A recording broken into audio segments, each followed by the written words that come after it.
चंद्रकांता की अभी तक की कहानी में हमने सुना कि किस प्रकार से कुमार को जो किताब मिली है तिलस्म तोड़ने के लिए वो खो जाती है और वो किताब कुमार को दिखती है एक बेहद सुंदर सी कन्या के हाथ में। और वो लड़की अपने हाथ में कुमार की तस्वीर लिए हुई होती है और रो रही होती है। कुमार उस लड़की को देखते ही उसके इश्क में पड़ जाते हैं। फिर वही लड़की उनको एक खत भेजती है और उसको पढ़ने के बाद तो कुमार और भी ज़्यादा उस लड़की की मोहब्बत में गिरफ्तार हो जाते हैं। अब आगे की कथा सुनते हैं। बयान 3। कल रात से आज की रात कुमार को और भी भारी गुजरी। बार बार उस बरवे को पढ़ते रहे। सवेरा होते ही उठे, स्नान पूजा कर जंगल में जाने के लिए तेज सिंह को बुलाया। वे भी आए। आज फिर तेज सिंह ने मना किया मगर कुमार ने न माना। तब तेज सिंह ने उन तिलस्मी फूलों में से गुलाब का फूल पानी में घिसकर कुमार और फतेह सिंह को पिलाया और कहा, अब जहाँ जी चाहे घूमिए, कोई बेहोश करके आपको नहीं ले जा सकता। हाँ, जबरदस्ती पकड़ ले तो मैं नहीं कह सकता। कुमार ने कहा, ऐसा कौन है जो मुझको जबरदस्ती पकड़ ले? पांचों आदमी जंगल में गए। कुछ दूर कुमार और फतेह सिंह को छोड़कर तीनों अय्यार अलग अलग हो गए। कुंवर वीरेंद्र सिंह फतेह सिंह के साथ इधर उधर घूमने लगे। घूमते घूमते बहुत दूर निकल गए। देखा कि दो नकाबपोश सवार सामने से आ रहे हैं। जब कुमार से थोड़ी दूर रह गए तो एक सवार घोड़े पर से उतर पड़ा और जमीन पर कुछ रखकर फिर सवार हो गया। कुमार उसकी तरफ बढ़े। जब पास पहुंचे तो वे दोनों सवार यह कहकर चले गए कि इस किताब और खत को ले लीजिए। कुमार ने जाकर देखा तो वही तिलस्मी किताब नजर पड़ी। उसके ऊपर एक खत और बगल में कलम दवात और कागज भी मौजूद पाया। कुमार ने खुशी खुशी उस किताब को उठा लिया और फतेह सिंह की तरफ देखकर बोले, यह किताब देकर दोनों सवार चले क्यों गए? सो कुछ समझ में नहीं आता, मगर बोली से मालूम होता है कि वह सवार औरत है जिसने मुझे किताब उठा लेने के लिए कहा। देखें खत में क्या लिखा है। यह कहकर खत खोल पढ़ने लगे। यह लिखा था, मेरा जी तुम में अटका है और जिसको तुम चाहते हो वह बेचारी तिलिस्म में फंसी है। अगर उसको किसी तरह की तकलीफ होगी तो तुम्हारा जी दुखी होगा। तुम्हारी खुशी से मुझको भी खुशी है। यह समझकर किताब तुम्हारे हवाले करती हूँ। खुशी से तिलिस्म तोड़ो और चंद्रकांता को छुड़ाओ, मगर मुझको भूल ना जाना। तुम्हें उसी की कसम जिसको ज्यादा चाहते हो। इस खत का जवाब लिखकर उसी जगह रख देना जहां से किताब उठाओगे। खत पढ़कर कुमार ने तुरंत जवाब लिखा, इस तिलस्मी किताब को हाथ में लिए मैंने जिस वक्त तुमको देखा उसी वक्त से तुम्हारे मिलने को जी तरस रहा है। मैं उस दिन अपने को बड़ा भाग्यवान जानूंगा जिस दिन मेरी आंखें दोनों प्रेमियों को देख ठंडी होंगी। मगर तुमको तो मेरी सूरत से नफरत है। तुम्हारा वीरेंद्र। जवाब लिखकर कुमार ने उसी जगह पर रख दिया। वे दोनों सवार दूर खड़े दिखाई दिए। कुमार देर तक खड़े राह देखते रहे मगर वे नजदीक न आए। जब कुमार कुछ दूर हट गए तब उनमें से एक ने आकर खत का जवाब उठा लिया और देखते देखते नजरों से ओट हो गए। कुमार भी फतेह सिंह के साथ लश्कर में आ गए। कुछ रात गए तेज सिंह वगैरह भी वापस आकर कुमार के खेमे में इकट्ठे हुए। तेज सिंह ने कहा, आज भी किसी का पता न लगा। हाँ, कई नकाबपोश सवारों को इधर उधर घूमते देखा। मैंने चाहा था कि उनका पता लगाऊं मगर ना हो सका क्योंकि वे लोग भी चालाकी से घूमते थे। मगर कल जरूर हम उन लोगों का पता लगा लेंगे।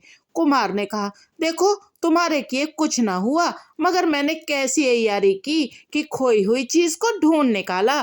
देखो यह तिलस्मी किताब। यह कहकर कुमार ने किताब तेज सिंह के आगे रख दी। तेज सिंह ने कहा, आप जो कुछ तैयारी करेंगे वह तो मालूम ही है, मगर यह बताइए कि किताब कैसे हाथ लगी। जो बात होती है ताज्जुब की। कुमार ने किताब पाने का सारा हाल कह सुनाया। तब वह खत दिखाया और जो कुछ जवाब लिखा था वह भी कहा। ज्योतिषी जी ने कहा, क्यों ना हो, फिर तो बड़े घर की लड़की है। किसी तरह से कुमार को दुख देना पसंद ना किया। इसके अलावा खत पढ़ने से यह भी मालूम होता है कि वह कुमार के पूरे पूरे हाल से वाकिफ है, मगर हम लोग बिल्कुल नहीं जान सकते कि वह है कौन। कुमार ने कहा, इसकी शर्म तो तेज सिंह को होनी चाहिए कि इतने बड़े अय्यार होकर दो चार औरतों का पता नहीं लगा सकते। तेज सिंह, पता तो ऐसे लगाएंगे कि आप भी खुश हो जाएंगे, मगर अब किताब मिल गई है तो पहले तिलिस्म के काम से छुट्टी पा लेनी चाहिए। कुमार, तब तक क्या वे बैठी रहेंगी? तेज सिंह, क्या अब आपको कुमारी चंद्रकांता की फिक्र ना रही? कुमार, क्यों नहीं, कुमारी की मोहब्बत भी मेरी नस नस में बसी हुई है, मगर तुम भी तो इंसाफ करो कि इसकी मोहब्बत मेरे साथ कैसी सच्ची है। यहाँ तक कि मेरे ही सबब से कुमारी चंद्रकांता को मुझसे भी बढ़कर समझ रखा है। तेज सिंह, हम यह तो नहीं कहते कि उसकी मोहब्बत की तरफ ख्याल ना करे, मगर तिलिस्म का भी तो ख्याल होना ही चाहिए। कुमार, तो ऐसा करो जिससे दोनों का काम चले। तेज सिंह, ऐसा ही होगा। दिन को तिलिस्म तोड़ने का काम करेंगे, रात को उन लोगों का पता लगाएंगे। आज की रात फिर उसी तरह कटी। सवेरे मामूली कामों से छुट्टी पाकर कुंवर वीरेंद्र सिंह, तेज सिंह और ज्योतिषी जी तिलिस्म में घुसे। तिलिस्मी किताब साथ थी। जैसे जैसे उसमें लिखा हुआ था उसी तरह ये लोग तिलिस्म तोड़ने लगे। तिलिस्मी किताब में पहले ही यह लिखा हुआ था कि तिलिस्म तोड़ने को चाहिए कि जब पहर दिन बाकी रहे तिलिस्म से बाहर हो जाए और उसके बाद कोई काम तिलिस्म तोड़ने का न करे। बयान 4। तिलिस्मी खंडहर में घुसकर पहले वे उस दालान में गए जहां पत्थर के चबूतरे पर पत्थर का ही आदमी सोया हुआ था। कुमार ने इसी जगह से तिलिस्म तोड़ने में हाथ लगाया। जिस चबूतरे पर पत्थर का आदमी सोया था उसके सिरहाने की तरफ 5 हाथ हटकर कुमार ने अपने हाथ से जमीन खोदी। गज भर खोदने के बाद एक सफेद पत्थर की चट्टान देखी जिसमें उठाने के लिए लोहे की मजबूत कड़ी लगी हुई भी दिखाई पड़ी। कड़ी में हाथ डालकर पत्थर उठाकर बाहर किया। तहखाना मालूम पड़ा जिसमें उतरने के लिए सीढ़ियां बनी थी। तेज सिंह ने मशाल जला ली।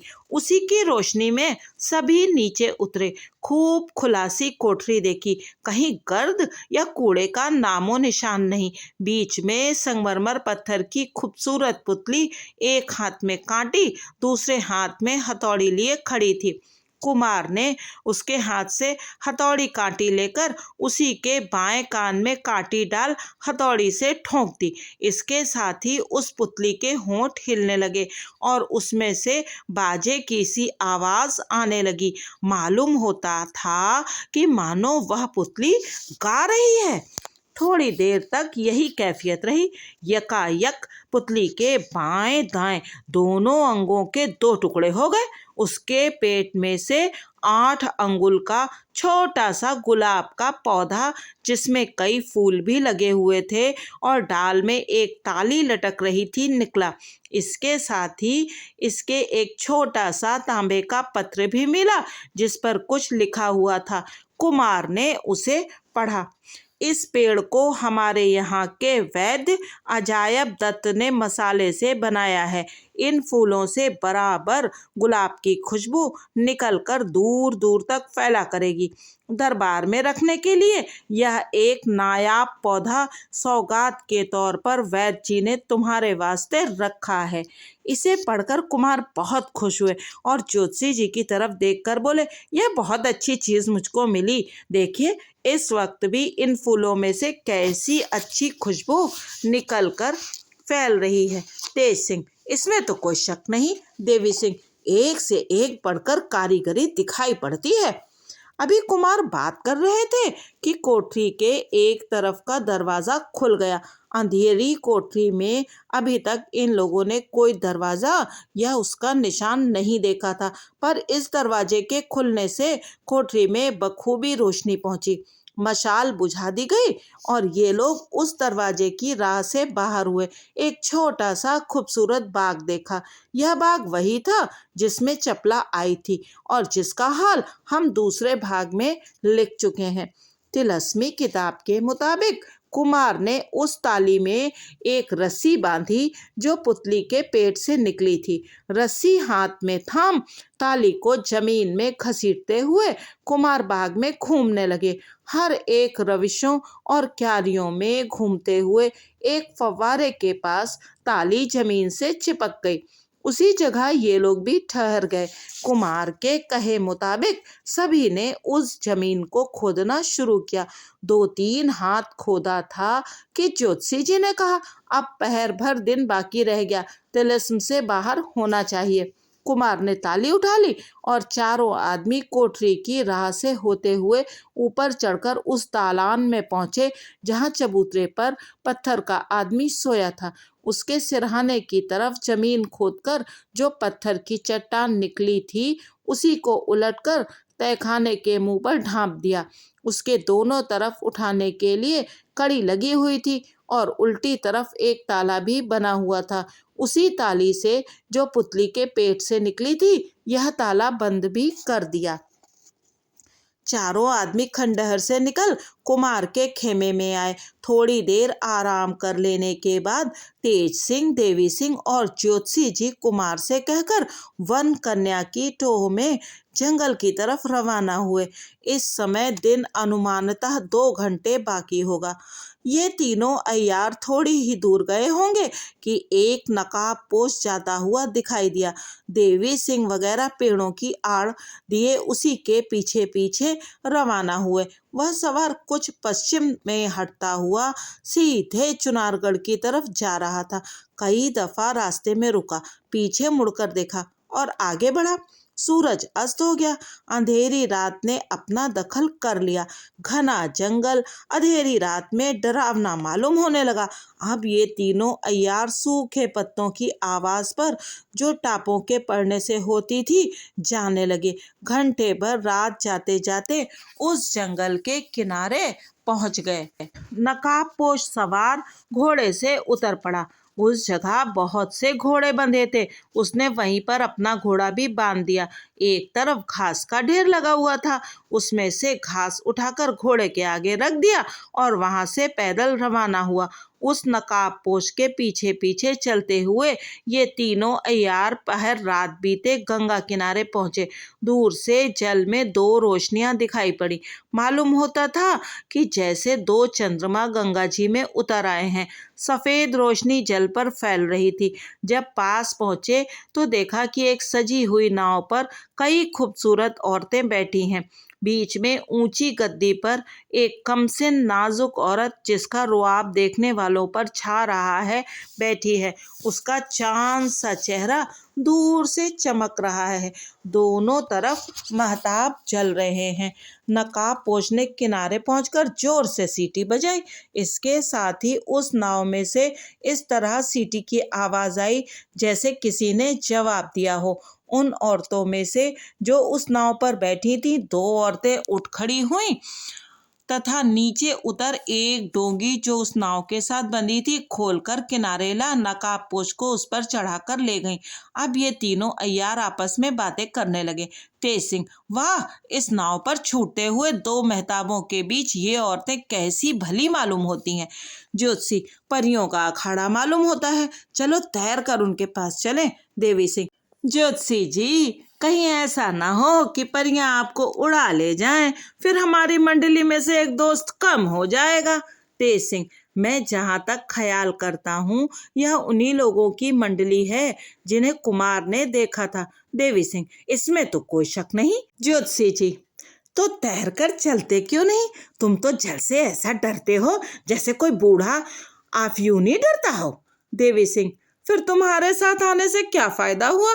तुम्हारी तो बड़ी तारीफ सुनते थे कि ज्योतिषी जी ऐसे हैं वैसे हैं, पहिया हैं चरखे हैं, मगर कुछ नहीं, एक अदनी सी मंडली का पता नहीं लगा सकते। ज्योतिषी मैं क्या खाक बताऊं, वे लोग तो मुझसे भी ज्यादा उस्ताद मालूम होते हैं। सभी ने अपने अपने नाम ही बदल दिए हैं।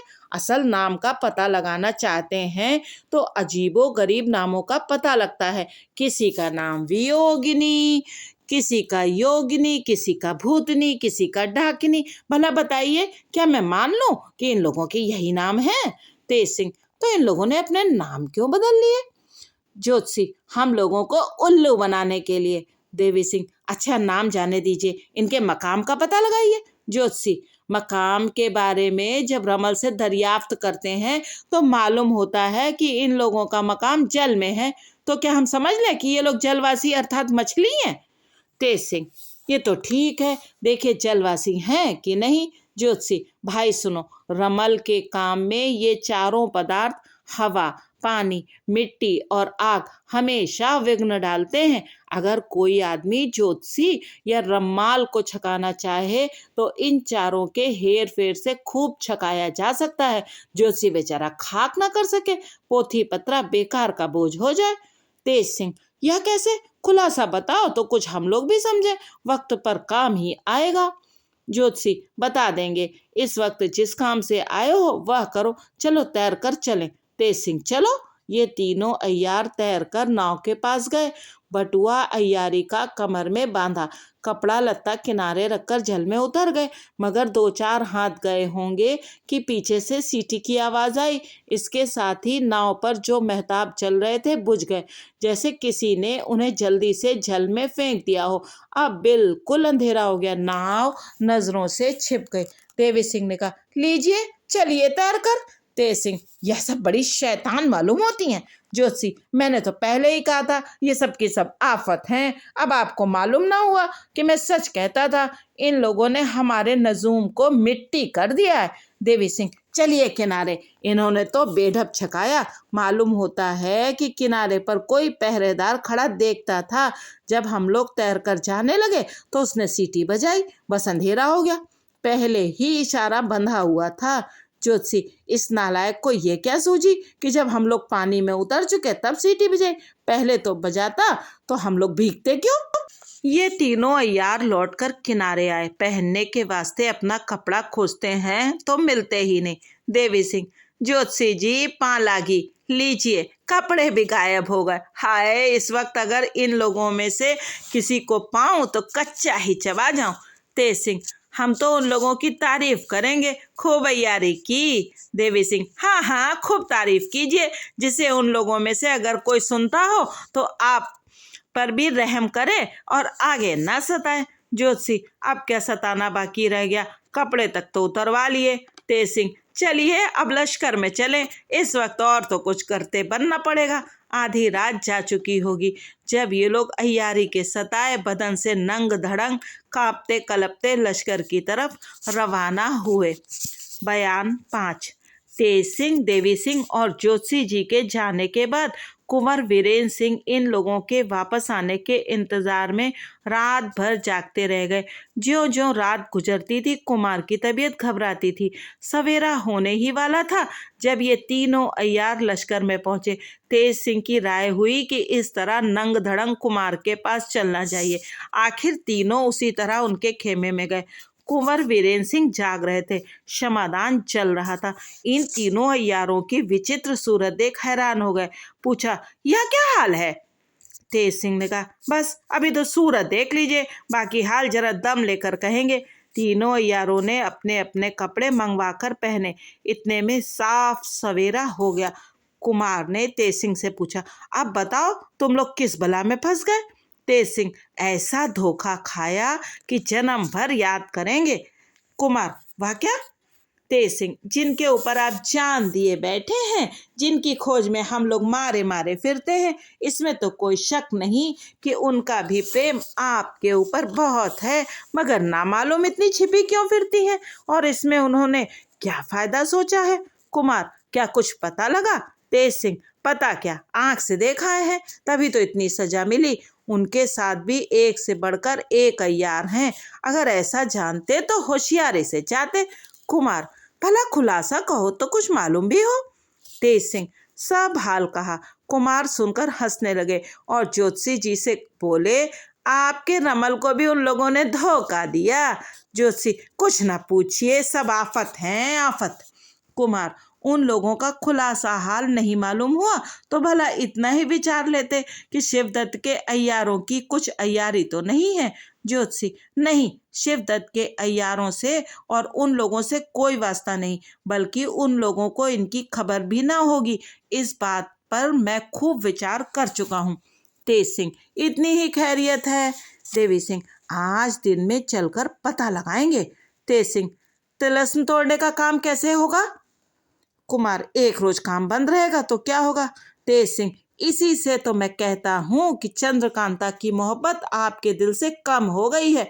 कुमार, कभी नहीं, चंद्रकांता से बढ़कर मैं दुनिया में किसी को नहीं चाहता, मगर ना मालूम क्या सबब है कि वन कन्या का हाल मालूम करने के लिए भी जी बेचैन रहता है। तेज सिंह हंसकर, खैर पहले तो पंडित बद्रीनाथ अय्यार को ले जाकर उस खो में कैद करना है, फिर दूसरा काम देखेंगे। कहीं ऐसा ना हो कि वे छूटकर चल दें। कुमार, आज ही ले जाकर छोड़ाओ। तेज सिंह, हाँ, अभी उनको ले जाता हूँ, वहां रखकर रातों रात लौट आऊंगा। 15 कोस का मामला ही क्या है। तब तक देवी सिंह और ज्योतिषी जी वन कन्या की खोज में जाए। तेज सिंह की राय पक्की ठहरी। वे स्नान पूजा से छुट्टी पाकर तैयार हुए। खाने की चीजों में बेहोशी की दवा मिलाकर बद्रीनाथ को खिलाई गई। जब वे बेहोश हो गए तब तेज सिंह गट्ठर बांधकर पीठ पर लादकर खो की तरफ रवाना हुए। कुमार ने देवी सिंह और ज्योतिषी जी को वन कन्या की टोह में भेजा। तेज सिंह पंडित बद्रीनाथ की गठरी लिए शाम होते होते तहखाने में पहुंचे। शेर के मुंह में हाथ डाल जुबान खींची और तब दूसरा ताला खोला, मगर दरवाजा न खुला। अब तो तेज सिंह के होश उड़ गए। फिर कोशिश की, लेकिन किवाड़ न खुला। बैठकर सोचने लगे, मगर कुछ समझ में न आया। आखिर लाचार हो बद्रीनाथ की गठरी लादे वापस हुए। बयान 6। देवी सिंह और ज्योतिषी जी वन कन्या की टोह में निकलकर थोड़ी ही दूर गए होंगे कि एक नकाब पोश सवार मिला। उसने पुकार कर कहा, देवी सिंह, कहाँ जाते हो। तुम्हारी चालाकी हम लोगों से न चलेगी। अभी कल आप लोगों की खातिर की गई है और जल में गोते देकर कपड़े सब छीन लिए गए। अब क्या गिरफ्तार होना चाहते हो। थोड़े दिन सब्र करो, हम लोग तुम लोगों को अय्यारी सिखलाकर पक्का करेंगे, तब काम चलेगा। नकाब पोश सवार की बातें सुनकर देवी सिंह मन में हैरान हो गए, पर ज्योतिषी जी की तरफ देखकर बोले, सुन लीजिए, ये सवार साहब हम लोगों को अय्यारी सिखाने वाला है। नकाबपोश, ज्योतिषी जी क्या सुनेंगे। यह भी तो शर्माते होंगे, क्योंकि इनके रमल को हम लोगों ने बेकार कर दिया। 1000 दफा फेंके मगर पता खाक न लगेगा। देवी सिंह, अगर इस इलाके में रहोगे तो बिना पता लगाए न छोड़ेंगे। नकाबपोश, रहेंगे नहीं तो जाएंगे कहाँ। रोज मिलेंगे मगर पता न लगने देंगे। देवी सिंह ने बात करते करते चालाकी से कूदकर सवार के मुंह पर से नकाब खींच ली। देखा कि तमाम चेहरे पर रोली मली हुई है, कुछ पहचान न सके। सवार ने फुर्ती के साथ देवी सिंह की पगड़ी उतार ली और एक खत उनके सामने फेंक घोड़ा दौड़ाकर निकल गया। देवी सिंह ने शर्मिंदगी के साथ खत उठाकर देखा। लिफाफे पर लिखा हुआ था, कुंवर वीरेंद्र सिंह। ज्योतिषी जी ने देवी सिंह से कहा, नाम मालूम ये लोग कहाँ के रहने वाले हैं। मुझे तो मालूम होता है कि इस मंडली में जितने हैं सब अय्यार ही हैं। देवी सिंह खत जेब में रखकर, इसमें तो कोई शक नहीं। देखिए, हर दफा हम ही लोग नीचा देखते हैं। समझा था कि नकाब उतार लेने से सूरत मालूम होगी, मगर उसकी चालाकी तो देखिए। चेहरा रंग लगाकर तब नकाब डाले हुए था। जोशी, खैर देखा जाएगा। इस वक्त तो फिर से लश्कर में चलना पड़ा, क्योंकि खत कुमार को देना चाहिए। देखें इससे क्या हाल मालूम होता है। अगर इस पर कुमार का नाम ना लिखा होता तो पढ़ लेते। देवी सिंह, हाँ चलो, पहले खत का हाल सुन ले, तब कोई कार्रवाई सोचें। दोनों आदमी लौटकर लश्कर में आए। कुंवर वीरेंद्र सिंह के डेरे में पहुंचकर सब हाल कह खत हाथ में दिया। कुमार ने पढ़ा। यह लिखा हुआ था, चाहे जो हो, पर मैं आपके सामने तब तक नहीं आ सकती जब तक आप नीचे लिखी बातों का लिखकर इकरार न कर लें। चंद्रकांता से और मुझसे एक ही दिन एक ही सायत में शादी हो। दूसरा, चंद्रकांता से रुतबे में मैं किसी तरह कम न समझी जाऊं, क्योंकि मैं हर तरह हर दर्जे में उसके बराबर हूं। अगर इन दोनों बातों का इकरार आप ना करेंगे तो कल ही मैं अपने घर का रास्ता लूंगी।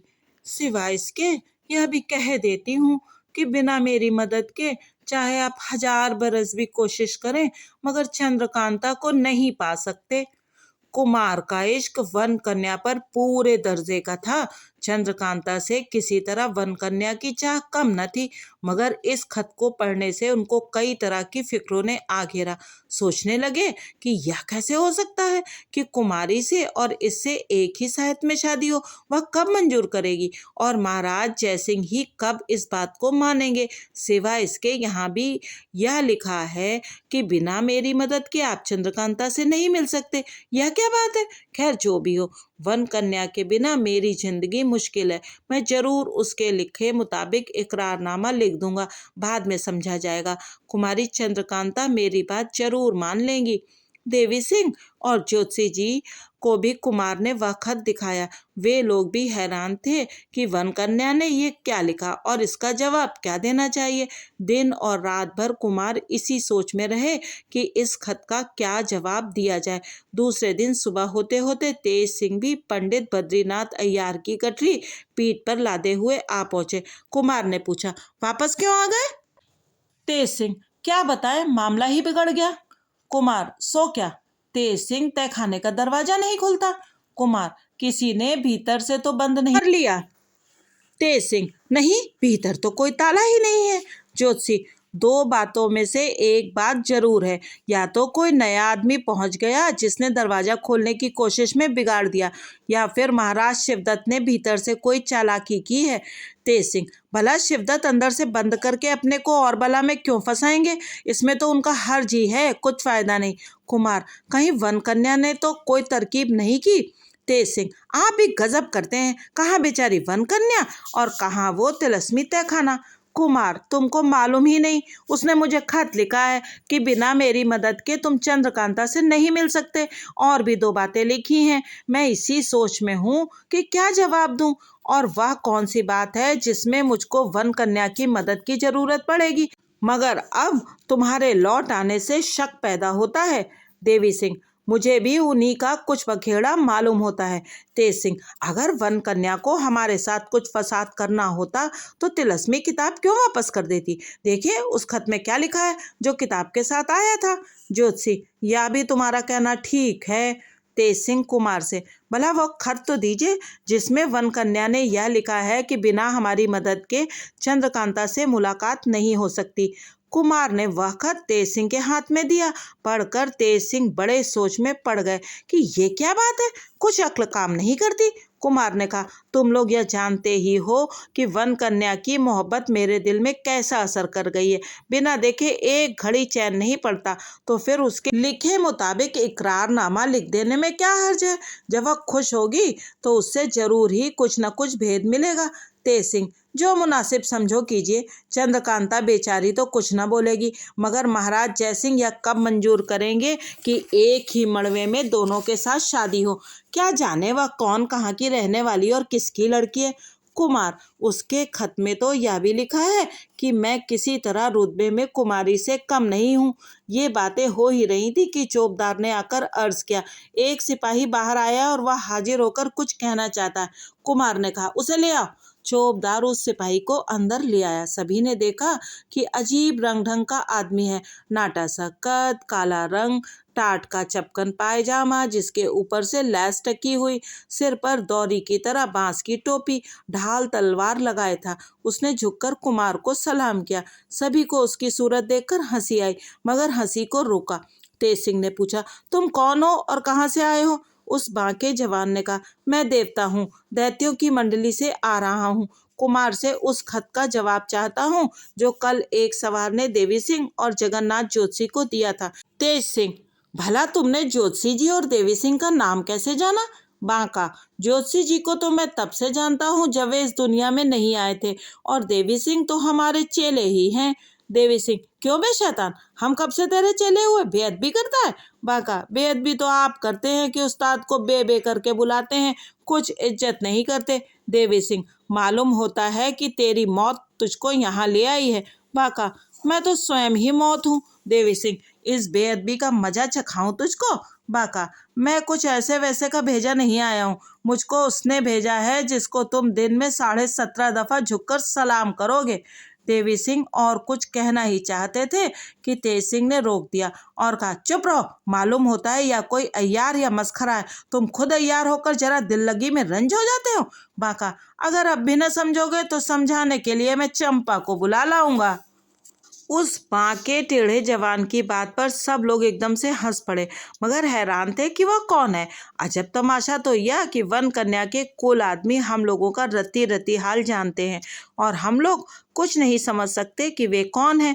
तेज सिंह उस शैतान की सूरत को गौर से देखने लगे। वह बोला, आप मेरी सूरत क्या देखते हैं, मैं अय्यार नहीं हूँ, अपनी सूरत मैंने रंगी नहीं है, पानी मंगाइए धोकर दिखा दूं, मैं आज से काला नहीं हूँ, लगभग 400 वर्षों से मेरा यही रंग रहा है। तेज सिंह हंस पड़े और बोले, जो हो अच्छे हो, मुझे और जांचने की कोई ज़रूरत नहीं, अगर दुश्मन का आदमी होता तो ऐसा करते भी, मगर तुमसे क्या, अय्यार हो तो हो, मस्करे हो तो हो, इसमें कोई शक नहीं कि दोस्त के आदमी हो। यह सुन उसने झुककर सलाम किया और कुमार की तरफ देखकर कहा, मुझको जवाब मिल जाए क्योंकि बड़ी दूर जाना है। कुमार ने उसी खत के पीछे यह लिख दिया, मुझको सब कुछ दिलो जान से मंजूर है। इसके बाद अपनी अंगूठी से मुहर कर उस बांके जवान के हवाले किया। वह खत लेकर डेरे से बाहर हो गया। बयान 7। आज तेज सिंह के वापस आने और बांके तिरछे जवान से पहुंचकर बातचीत करने और खत लिखने में देर हो गई। दोपहर दिन चढ़ आया। तेज सिंह ने बद्रीनाथ को होश में लाकर पहरे में किया और कुमार से कहा, अब स्नान पूजा करें, फिर जो कुछ होगा सोचा जाएगा। 2 रोज से तिलस्म का कोई काम नहीं हुआ। कुमार ने दरबार बर्खास्त किया, स्नान पूजा से छुट्टी पाकर खेमे में बैठे। अय्यार लोग और फतेह सिंह भी हाजिर हुए। अभी किसी किस्म की बातचीत नहीं हुई थी कि चौबदार ने आकर अर्ज किया, एक बूढ़ी औरत बाहर हाजिर हुई है, कुछ कहना चाहती है। हम लोग पूछते हैं तो कुछ नहीं बताती, कहती है जो कुछ है कुमार से कहूंगी क्योंकि उन्हीं के मतलब की बात है। कुमार ने कहा, उसे जल्दी अंदर ले आओ। चौबदार उस बुढ़िया को लेकर आया तो देखते ही तेज सिंह के मुंह से निकला, क्या पिशाचों और डाकनियों का दरबा खुल पड़ा है। उस बुढ़िया ने भी यह बात सुन ली, लाल लाल आंखें कर तेज सिंह की तरफ देखने लगी और बोली, बस कुछ ना कहूंगी, जाती हूँ, मेरा क्या बिगड़ेगा, जो कुछ नुकसान होगा कुमार का होगा। यह कहकर खेमे से बाहर चली गई। कुमार का इशारा पर चौबदार समझा बुझाकर उसे पुनः ले आया। यह औरत भी अजीब सूरत की थी, उम्र लगभग 70 वर्ष की होगी, बाल कुछ कुछ सफ़ेद, आधे से ज़्यादा दांत गायब, लेकिन 2 बड़े बड़े और टेढ़े आगे वाले दांत 2-2 अंगुल बाहर निकले हुए थे, जिनमें जर्दी और कीट जमी हुई थी। मोटे कपड़े की साड़ी बदन पर थी जो बहुत ही मैली और सिर की तरफ से चिक्कट हो रही थी। बड़ी सी पीतल की नथ नाक में और पीतल ही के घुंघरू पैर में पहने हुए थे। तेज सिंह ने कहा, क्यों, क्या चाहती हो बुढ़िया, जरा दम ले लूं तो कहूँ, फिर तुमसे क्यों कहने लगी, जो कुछ है खास कुमार से ही कहूंगी। कुमार, अच्छा मुझसे ही कह, क्या कहती है। बुढ़िया, तुमसे तो कहूंगी ही, तुम्हारे बड़े मतलब की बात है, खांसने लगती है। देवी सिंह, अब 1.5 घंटे तक खांसेगी तब कहेगी। बुढ़िया, फिर दूसरे ने दखल दिया। कुमार, नहीं नहीं, कोई ना बोलेगा। बुढ़िया, एक बात है, मैं जो कुछ कहूंगी तुम्हारे मतलब की कहूंगी, जिसको सुनते ही खुश हो जाओगे, मगर उसके बदले में मैं भी कुछ चाहती हूँ। कुमार, हाँ हाँ, तुझे भी खुश कर देंगे। बुढ़िया, पहले तुम इस बात की कसम खाओ कि तुम या तुम्हारा कोई आदमी मुझको कुछ न कहेगा और मारने पीटने या कैद करने का तो नाम भी न लेगा। कुमार, जब हमारे भले की बात है तो तुमको कोई क्यों मारे या कैद करने लगेगा। बुढ़िया, हाँ ये तो ठीक है, मगर मुझे डर मालूम होता है क्योंकि मैंने आपके लिए वह काम किया है कि अगर 1000 बरस भी आपके अय्यार लोग कोशिश करते तो वह ना होता। इस सबब से मुझे डर मालूम होता है कि कहीं आपके अय्यार लोग खार खाकर मुझे तंग ना करें। उस बूढ़ी की बात सुनकर सब दंग रह गए और सोचने लगे, यह कौन सा ऐसा काम कराई है कि आसमान पर चढ़ी जाती है। आखिर कुमार ने कस्में खाई कि चाहे तू कुछ कहे मगर हम या हमारा कोई आदमी तुझे कुछ न कहेगा। तब फिर वह बोली, मैं उस वन कन्या का पूरा पूरा पता आपको दे सकती हूँ और एक तरकीब ऐसी बता सकती हूँ कि आप घड़ी भर में बिल्कुल तिलिस्म तोड़कर कुमारी चंद्रकांता से जा मिले। बुढ़िया की बात सुनकर सब खुश हो गए। कुमार ने कहा, अगर ऐसा ही है तो जल्दी बता कि वह वन कन्या कौन है और घड़ी भर में तिलिस्म कैसे टूटेगा। बुढ़िया, पहले मेरे इनाम की बात तो कर लीजिए। कुमार, अगर तेरी बात सच हुई तो जो कहेगी वही इनाम मिलेगा। बुढ़िया, तो इसके लिए कसम खाइए। कुमार, अच्छा क्या इनाम लेगी पहले यह तो सुनो। बुढ़िया, बस और कुछ नहीं, केवल इतना ही कि आप मुझसे शादी कर लें। वन कन्या और चंद्रकांता से तो चाहे जब शादी हो मगर मुझसे आज ही हो जाए, क्योंकि मैं तो बहुत दिन से तुम्हारे इश्क में फंसी हुई हूँ मगर तुम्हारे मिलने को तरकीब सोचते सोचते बूढ़ी हो चली। आज मौका मिला है तो तुम मेरे हाथ फंस गए। बस अब देर मत करो, नहीं तो मेरी जवानी निकल जाएगी, फिर पछताओगे। बुढ़िया की बातें सुन मारे गुस्से के कुमार का चेहरा लाल हो गया और उनके अय्यार लोग भी दांत पीसने लगे, मगर क्या करें, लाचार थे। अगर कुमार कसम न खा चुके होते तो ये लोग उस बूढ़ी की पूरी दुर्गत कर देते। तेज सिंह ने ज्योतिषी जी से पूछा, आप बताइए यह कोई अय्यार है या सचमुच जैसी दिखाई देती है वैसी ही है। अगर कुमार कसम ना खाए होते तो हम लोग किसी तरकीब से मालूम कर ही लेते। ज्योतिषी जी ने अपनी नाक पर हाथ रखकर श्वास का विचार करके कहा, यह अय्यार नहीं है, जो देखते हो वही है। अब तो तेज सिंह और भी बिगड़े। बूढ़ी से कहा, बस तू यहाँ से चली जा, हम लोग कुमार के कसम खाने को पूरा कर चुके कि तुझे कुछ न कहा, मगर अब जाने में देर करेगी तो कुत्तों से नुचवा डालेंगे। क्या तमाशा है, ऐसी ऐसी चुड़ैलें भी कुमार पर आशिक होने लगी। बुढ़िया, अगर मेरी बात न मानोगे तो पछताओगे, तुम्हारा सब काम बिगाड़ दूंगी। देखो उस तहखाने में मैंने कैसा ताला लगा दिया कि अब तुमसे खुल न सका। आखिर बद्रीनाथ की गठरी लेकर वापस आए। अब जाकर महाराजा शिवदत्त को छुड़ा देती हूँ, फिर और फसाद करूंगी। यह कहती हुई गुस्से के मारे लाल लाल आंखें किए खेमे से बाहर निकल गई। तेज सिंह के इशारे से देवी सिंह भी उसके पीछे चले गए। कुमार, क्यों तेज सिंह, यह चुड़ैल तो अजब आफत मालूम पड़ती है, कहती है कि तहखाने में मैंने ही ताला लगा दिया था। तेज सिंह, क्या मामला है, कुछ समझ में नहीं आता।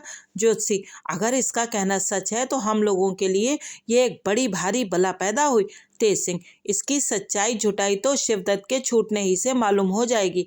अगर सच्ची निकली तो बिना जान से मारे न छोड़ूंगा।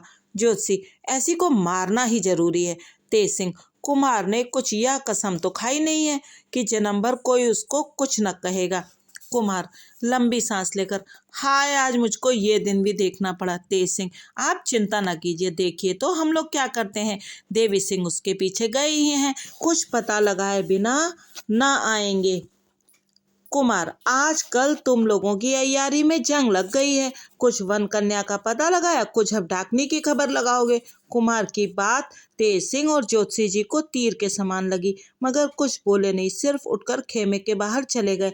इन लोगों के चले जाने के बाद कुमार खेमे में अकेले रह गए। तरह तरह की बातें सोचने लगे, कभी चंद्रकांता की बेबसी और तिलिस्म में फंस जाने पर, कभी तिलिस्म टूटने में देर और वन कन्या की खबर या ठीक ठाक हाल ना पाने पर, कभी इस बूढ़ी चुड़ैल की बातों पर जो अभी शादी करने आई थी। अफसोस और गम करते रहे, तबीयत बिल्कुल उदास थी। आखिर दिन बीत गया और शाम हुई।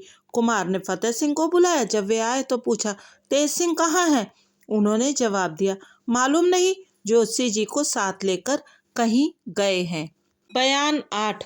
देवी सिंह उस बुढ़िया के पीछे रवाना हुए। जब तक दिन बाकी रहा बुढ़िया चलती गई, उन्होंने भी पीछा न छोड़ा। कुछ रात गए तक वह चुड़ैल एक छोटे से पहाड़ के दर्रे पर जा पहुंची, जिसके दोनों तरफ ऊंची ऊंची पहाड़ियां थीं। थोड़ी दूर इस दर्रे के अंदर जा वह एक खो में घुस गई, जिसका मुंह बहुत छोटा, सिर्फ एक आदमी के जाने लायक था। देवी सिंह ने समझा शायद यही इसका घर होगा। यह सोच पेड़ के नीचे बैठ गए। रात भर उसी तरह बैठे रह गए, मगर फिर वह बुढ़िया उस खो में से बाहर ना निकली। सवेरा होते ही देवी सिंह भी उस खो में घुसे। उस खो के अंदर बिल्कुल अंधकार था। देवी सिंह टटोलते हुए दूर चले जा रहे थे। अगल बगल जब हाथ फैलाते तो दीवार मालूम पड़ती, जिससे जाना जाता था कि यह खो एक सुरंग के तौर पर है। इसमें कोई कोठरी या रहने की जगह नहीं है। लगभग 2 मील गए होंगे कि सामने की तरफ चमकती हुई रोशनी नजर आई। जैसे जैसे आगे बढ़ते जाते थे रोशनी बड़ी मालूम होती थी। जब पास पहुंचे तो सुरंग से बाहर निकलने का दरवाजा देखा। देवी सिंह बाहर हुए, अपने को एक छोटी सी पहाड़ी नदी के किनारे पाया। इधर उधर निगाह दौड़ाकर देखा तो चारों तरफ घना जंगल। कुछ मालूम न पड़ा कहाँ चले गए और लश्कर में जाने की कौन सी राह है। दिन भी पहर भर में से ज्यादा जा चुका था। सोचने लगे कि उस बुढ़िया ने खूब छकाया, ना मालूम वक्त किस राह से निकलकर कहाँ चली गई। अब उसका पता लगाना मुश्किल है। फिर इसी सुरंग की राह से वापस आना पड़ा, क्योंकि ऊपर से जंगल जंगल, लश्कर में जाने की राह मालूम नहीं। कहीं ऐसा ना हो कि भूल जाएं तो और भी खराबी हो। बड़ी भूल हुई कि रात को बुढ़िया के पीछे पीछे हम भी इस सुरंग में न घुसे। मगर यह क्या मालूम था कि इस सुरंग में से दूसरी तरफ निकल जाने के लिए रास्ता है। देवी सिंह मारे गुस्से के दांत पीसने लगे, मगर कर ही क्या सकते थे। बुढ़िया तो मिली नहीं, कसर निकालते। आखिर लाचार हो उसी सुरंग की राह से वापस हुए और शाम होते होते लश्कर में पहुंचे। कुमार के खेमे में गए, देखा कई आदमी बैठे हैं और वीरेंद्र सिंह फतेह सिंह से बातें कर रहे हैं। देवी सिंह को देख सब कोई खेमे से बाहर चले गए, सिर्फ फतेह सिंह रह गए। कुमार ने पूछा, क्यों, उस बुढ़िया की कोई खबर लाए? देवी सिंह, उस बुढ़िया ने तो बेहिसाब धोखा दिया। कुमार हंसकर, क्या धोखा दिया? देवी सिंह ने बुढ़िया के पीछे जाकर परेशान होने का सब हाल कहा, जिसे सुनकर कुमार और भी उदास हुए। देवी सिंह ने फतेह सिंह से पूछा, हमारे उस्ताद और ज्योतिषी जी कहाँ हैं? उन्होंने जवाब दिया। बूढ़ी चुड़ैल के आने से कुमार बहुत रंज में थे। उसी हाल में तेज सिंह से कह बैठे कि तुम लोगों की अय्यारी में इन दिनों जंग लग गया है। इतना सुनकर गुस्से में आकर ज्योतिषी जी को साथ ले कहीं चले गए, अभी तक नहीं आए। देवी सिंह, कब गए? फतेह सिंह, तुम्हारे जाने के थोड़ी देर बाद। देवी सिंह, इतने गुस्से में उस्ताद का जाना खाली ना होगा, जरूर कोई अच्छा काम करके आएंगे। इतने में तेज सिंह और ज्योतिषी जी वहां आ पहुंचे। इस वक्त उनके चेहरे पर खुशी और मुस्कुराहट झलक रही थी, जिससे सब समझे कि जरूर कोई काम कर आए हैं। कुमार ने पूछा, क्यों, क्या खबर है? तेज सिंह, अच्छी खबर है। कुमार, कुछ कहोगे भी? तेज सिंह, आप सुनकर क्या कीजिएगा? कुमार, क्या मेरे सुनने लायक नहीं है? तेज सिंह, आपके सुनने लायक क्यों नहीं है, मगर अभी ना कहेंगे? कुमार, भला कुछ तो कहो। तेज सिंह, कुछ भी नहीं। देवी सिंह, भला उस्ताद हमें भी बताओगे या नहीं? तेज सिंह, क्या तुमने उस्ताद कहकर पुकारा? इससे तुमको बता दें? देवी सिंह, झक मारोगे और बताओगे? तेज सिंह हंसकर, तुम कौन सा जस लगाए, पहले ये तो कहो। देवी सिंह, मैं तो आपकी शागिर्दी में बट्टा लगा आया। तेज सिंह, तो बस हो चुका। ये बातें हो ही रही थी कि चौबदार ने आकर हाथ जोड़कर अर्ज किया, महाराज शिवदत्त के दीवान आए हैं। सुनकर कुमार ने तेज सिंह की तरफ देखा, फिर कहा, अच्छा आने दो, उनके साथ वाले बाहर ही रहें। महाराज शिवदत्त के दीवान खेमे में हाजिर हुए और सलाम करके बहुत से जवाहरात नजर के। कुमार ने उन्हें हाथ से छू दिया। दीवान ने अर्ज किया, यह नजर महाराज शिवदत्त की तरफ से ले आया हूँ। ईश्वर की दया और आपकी कृपा से महाराज कैद से छूट गए हैं। आते ही दरबार करके हुक्म दे दिया कि आज से हमने कुंवर वीरेंद्र सिंह की ताबेदारी कबूल की। हमारे जितने मुलाजिम या अय्यार हैं वे भी आज से कुमार को अपना मालिक समझें। इसके बाद मुझको यह नज़र और अपने हाथ का लिखा खत देकर हुजूर में भेजा है, इस नज़र को कबूल किया जाए। कुमार ने नज़र कबूल करके तेज सिंह के हवाले की और दीवान साहब को बैठने का इशारा किया। वे खत देकर बैठ गए। कुछ रात जा चुकी थी। कुमार ने उसी वक्त दरबार आम किया। जब अच्छी तरह दरबार भर गया तब तेज सिंह को हुक्म दिया कि खत को जोर से पढ़ो। तेज सिंह ने पढ़ना शुरू किया।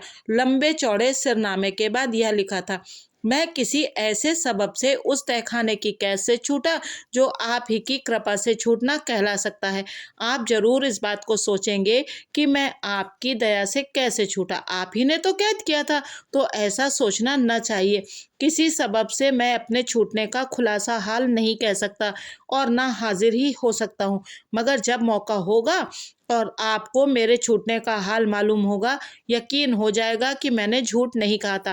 अब मैं उम्मीद करता हूँ कि आप मेरे सभी कसूरों को माफ़ करके यह नज़र कबूल करेंगे। आज से हमारा कोई अय्यार या मुलाजिम आपसे अय्यारी या दगा ना करेगा और आप भी इस बात का ख्याल रखें। आपका शिवदत्त। इस खत को सुनकर सब खुश हो गए। कुमार ने हुक्म दिया कि पंडित बद्रीनाथ जी जो हमारे यहाँ कैद हैं लाए जाएं।